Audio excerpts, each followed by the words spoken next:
हिंदू शास्त्र रे झियो मानंकु घरर लक्ष्मी बोली कुहाजाए। तेबे राशि अनुसारे स्वभाव भिन्न होइथाए।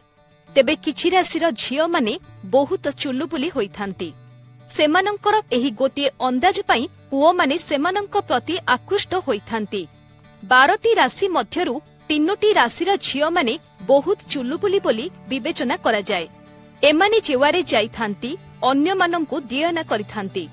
एबे आसंतु एही चुलुपुली झियो मानंक राशि विषय रे अनेक कथा जानिबा। ज्योतिष शास्त्र अनुଯାयी वृष राशिर झियो माने अति सहजरे अन्य मानंक हृदय जितिथांती। एमानंक कहिबा शैली अन्य मानंक ठारू संपूर्ण भिन्न होइथाए। एमाने जेउठाकु जाइथांती सेठारे निजर छाप छाड़ी देई आसंती। एथि सहित वृष राशिर झियो मानंक प्रति पुओ माने अधिक आकृष्ट हेबार अनेक उदाहरण रहिछि।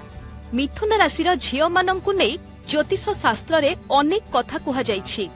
एमाने कुआडे बहुत स्मार्ट और सुंदर।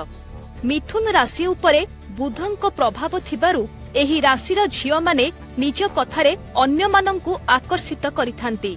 एथि सहित निजर खोला मत पई सबुबेले चर्चारे रहिथांती।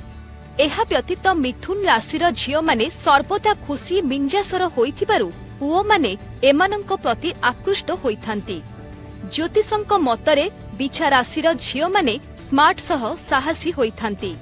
अनेक कष्टकर परिस्थिति को एमाने अति सहजरे संभारी नेइथांती। एही गुण पई एमानंकु अन्य माने पसंद करिथांती। बिछा राशिर झियो माने प्रथम देखारे ही अन्य मानंक मन किणी नियंती। तेबे एमाने बहुत चालाक होइथिबारु केउठी कोन कहिबा दरकार एमानंकु भल भाबरे जणा।